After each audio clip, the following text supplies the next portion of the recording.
You're listening to the Minutes on Growth podcast, the show that brings you mindfully curated insights into relationships, spirituality, personal development, and everything in between, with your host, Tannaz Hosseinpour. Hi, soul friends, it's Tannaz Hosseinpour, and welcome to another short solo episode of Minutes on Growth.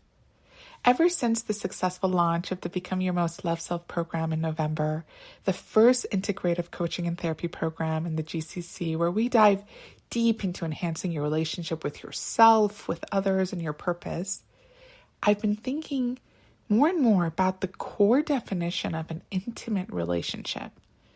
I've come up with a few insights that I would love to share with you.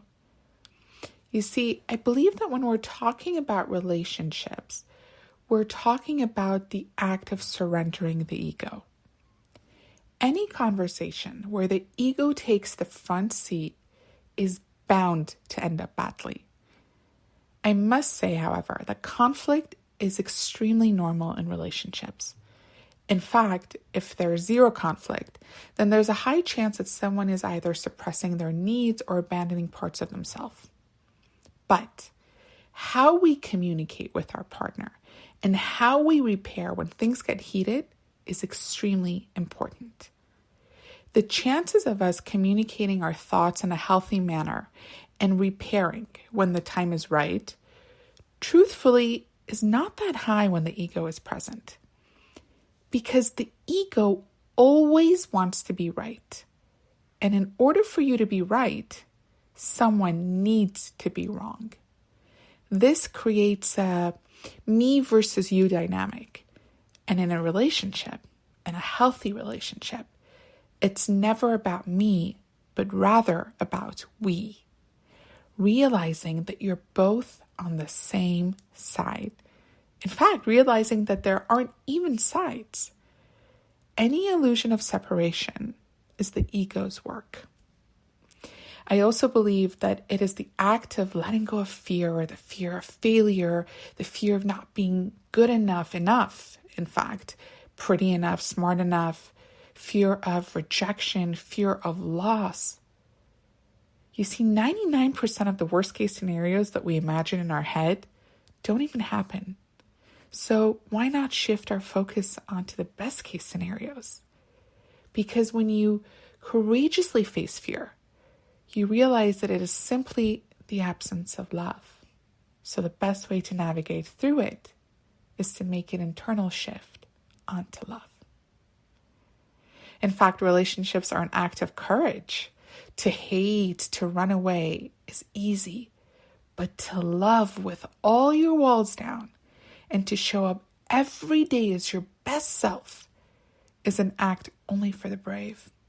And at the core of every human being lies a sea of courage. Relationships is also the act of trusting the universe.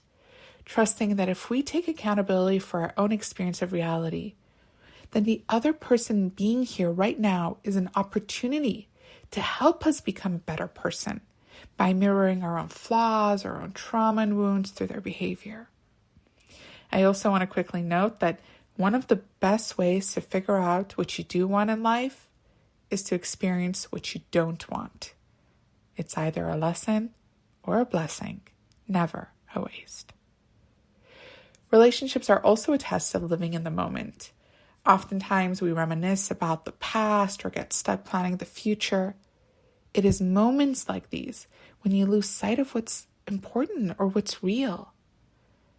So it's absolutely vital for us to be aware and to be able to shift our attention to the feeling of the person standing in front of you at that exact time and place.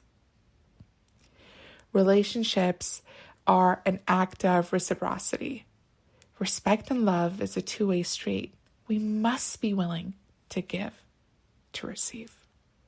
Anything one-sided never works. Sometimes this requires us to step outside of our comfort zone, to learn how to give for the sake of giving, thus without expectation. And to sometimes learn about how we need to receive with grace and acceptance. The interesting part is that our soul already knows all of this. Our soul wants to practice all of this. But it's the psyche that gets in the way. And if we're aware of this, and if we're aware of how the psyche works and how the ego works, then every single day we can set an intention to choose love over and over again. If your soul is ready to practice this ultimate truth, then I'm so excited to announce that the Become Your Most Loved Self program is opening up enrollment for the second round that begins on February 6th.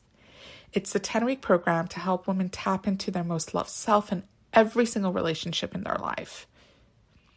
Because at our core, we are pure love, and therefore we deserve to have love in every area of our life. We just need to silence the ego to get there. As the Persian poet Rumi beautifully said, your task is not to seek for love, but merely to seek and find all the barriers within yourself that you have built against it. Soul friend, may you see all your relationships as portals to your higher self.